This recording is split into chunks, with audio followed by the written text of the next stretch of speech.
Right, we're going to now do quite a different sky to the ones we've been doing, and it's going to be a very dramatic stormy sky with the dark colour of the sky coming right down to the horizon, similar in a way to the very first sky we did with the flat wash. But what I want to create here, and I've drawn a little sketch of a castle on a hillside, I want to create that sort of light that happens when you've got an impending storm, where you've got bright sunlight on the landscape, but the sky is all sorts of threatening colours.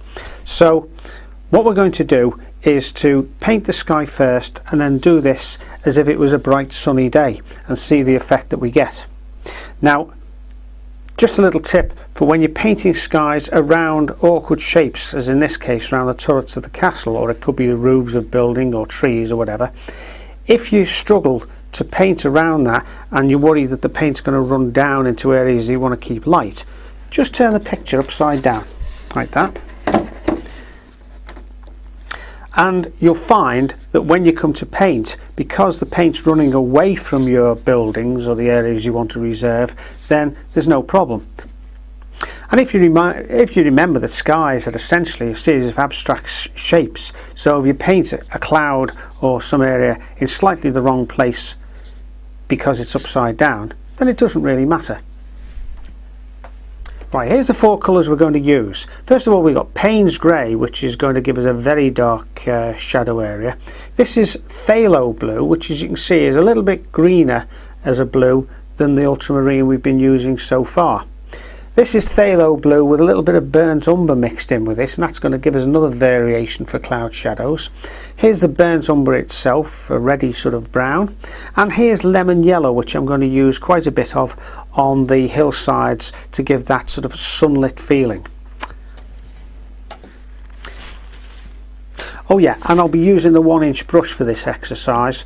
And again, it proves the point that even with a large 1-inch brush, we can still get in and do all the details in and around the castle and indeed in the sky.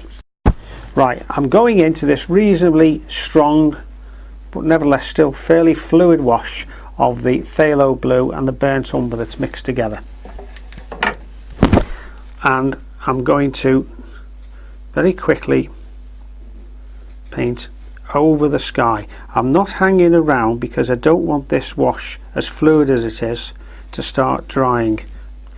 If you're not sure, incidentally, and you're worried that you might going to create tide marks further along in the sky, then just go over it with some clean water. I've done slightly blue water so you can see what I'm doing here, but what it means is that the paint will stay moist. In fact, we'll go over pretty well the whole sky like that. You can see I'm not worried about painting stripes or getting any particular direction, but it does allow me, and you of course, to take a little more time over your painting.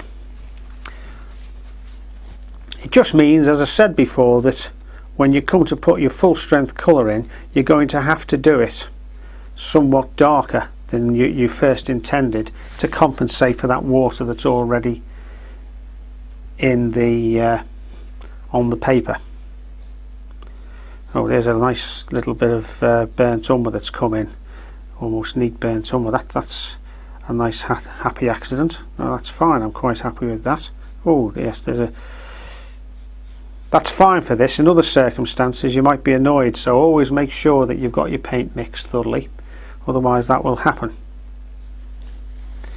Now already you can see we've got quite a strong dark sky. I'm going to slosh some really strong Payne's Grey into this, and you can see how thick I'm putting. Let's show you how thick I'm putting the Payne's Grey. There's the actual little dollop of Payne's Grey I've got, and you can see it's almost neat Payne's Grey that I'm putting in, and I need to do that, otherwise the water is going to, if it's too watery, it'll push the pigment all over the sky and start to create cauliflowers. And I'm not worried about how dark that is, because Payne's Grey actually dries very, very light.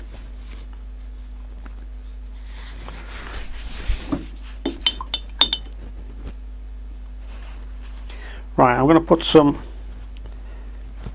neat phthalo blue in this corner, See what that is. You notice because the whole sky area is now damp, as I'm putting these different colours in, it doesn't really make much difference because I'm not getting any hard edges. I haven't got hard edges to worry about. Right, what I'm going to do is to just take off the excess paint that's at this end, because it means there's not going to be as much paint running down the page when we turn it the right way round like that. Okay, now there's a really threatening dark sky.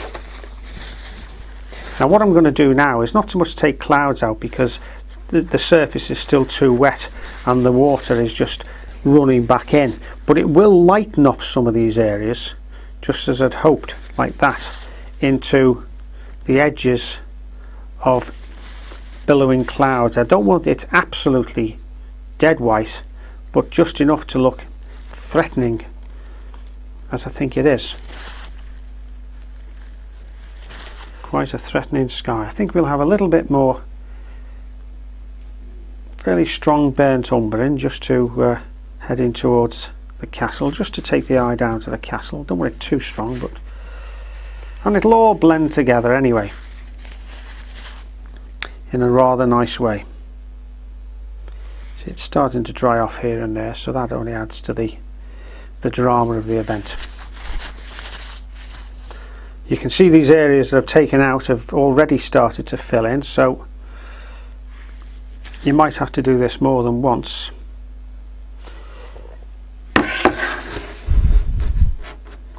Okay, we'll leave it at that and start to dry it off.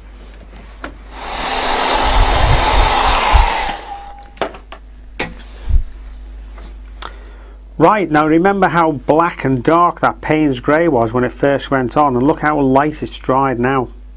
So it just does prove the point, and again with the phthalo blue, that was quite strong when it went on. So there we are, we've got a very threatening dark solid sky. So now to complete the overall effect and to enhance the drama of the sky, and this is where you're using a good example where you're using a contrast to enhance something. Now by painting the castle quite bright and quite light and the surrounding area cast in sunlight, it's going to provide a really dramatic contrast to this very threatening sky, and it's going to enhance the effect that we're trying to create. Okay, I'm going to leave it at that now. I'm quite pleased with the way that's turned out, and in particular I'm pleased that, as I predicted, the bright sunlit areas on the castle front and on the hillsides have actually only served to intensify the drama that we've created into the sky. And do you see how these light cloud effects have suddenly emerged? I didn't actually consciously create them. That's the way the watercolours dried back, and very often watercolour does this for you. It's almost better at painting than you are sometimes. So that's what you call a lost and found edge. Here is the lost edge where the two adjacent colours are running into each other, and here's the found edge, or the hard edge, where you've got a clear distinction between the light and the dark edges. And that's something that you should always try and strive for when you're painting watercolours, because it does add another little bit of variety as well as putting different colours in.